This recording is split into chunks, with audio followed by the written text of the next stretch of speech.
नमस्कार। Stock market ये शब्द सुनते ही कई बार लगता है ना कि ये कितनी उलझी हुई दुनिया है।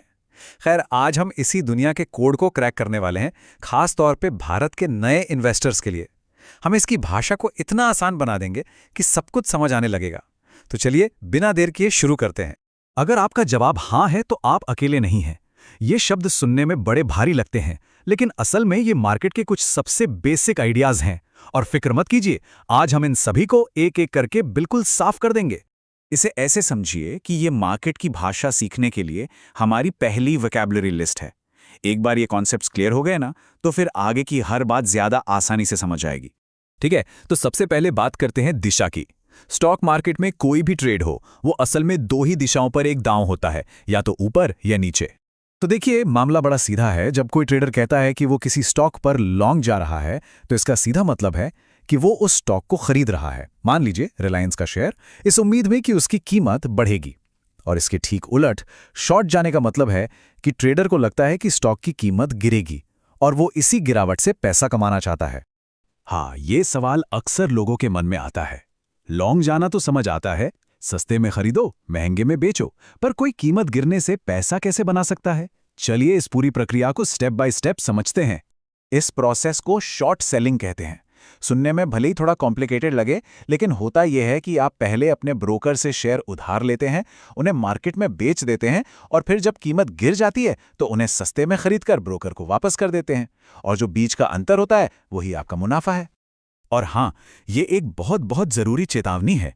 जब आप कोई स्टॉक खरीदते हैं या लॉन्ग जाते हैं, तो आपका ज़्यादा से ज़्यादा नुकसान उतना ही हो सकता है जितना पैसा आपने लगाया है। लेकिन शॉर्ट सेलिंग में, क्योंकि स्टॉक की कीमत कितनी भी ऊपर जा सकती है, आपके नुकसान की कोई लिमिट नहीं होती। ये एक बहुत हाई रिस्क वाली स्ट्रैटेजी है। अच्छा, तो हमने डायरेक्शन तो समझ लिया, ऊपर या नीचे। अब बात करते हैं कीमतों की। एक बहुत ही ज़रूरी बात यह है कि किसी भी स्टॉक की किसी भी समय पर एक नहीं बल्कि दो मुख्य कीमतें होती हैं। इसे ऐसे सोचिए, अगर आपको अभी इसी पल कोई स्टॉक खरीदना है तो आपको आस्क प्राइस देनी होगी। ये वो कीमत है जो बेचने वाला मांग रहा है। ये मार्केट में उस वक्त की सबसे कम सेलिंग प्राइस होती है। और दूसरी तरफ, अगर आपको अपना स्टॉक तुरंत बेचना है तो आपको वो कीमत मिलेगी जो कोई खरीदार बिड कर रहा है, मतलब बोली लगा रहा है। ये मार्केट में उस वक्त की सबसे ऊंची बाइंग प्राइस होती है। ये टेबल सब कुछ एकदम साफ कर देती है। खरीदना है तो आस्क प्राइस देखिए, बेचना है तो बिड प्राइस देखिए।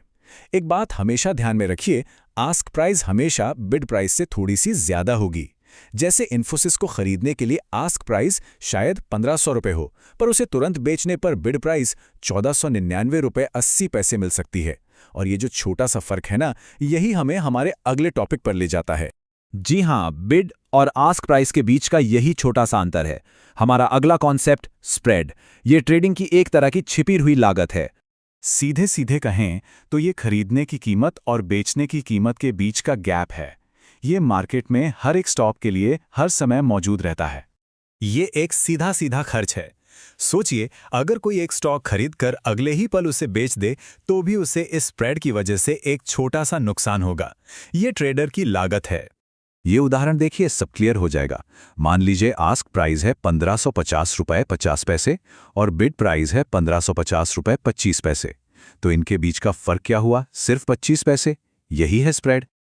और हाँ, ये स्प्रेड इस बात पर भी बहुत निर्भर करता है कि स्टॉक कितना लिक्विड है, मतलब उसमें खरीद बिक्री कितनी ज़्यादा होती है।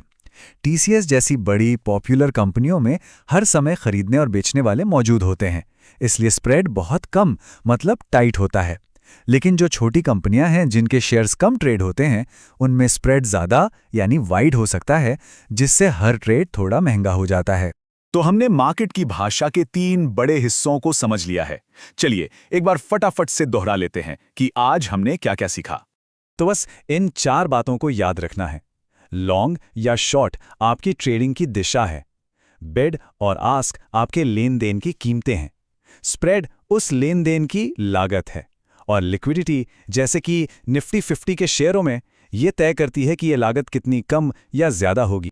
इन बेसिक बिल्डिंग ब्लॉक्स के साथ अब आप मार्केट की बातचीत को बेहतर तरीके से समझने के लिए बिल्कुल तैयार हैं। अब असली सवाल यह है, जब आप भाषा समझ गए हैं तो क्या आप सुन सकते हैं कि बाजार असल में कह क्या रहा है?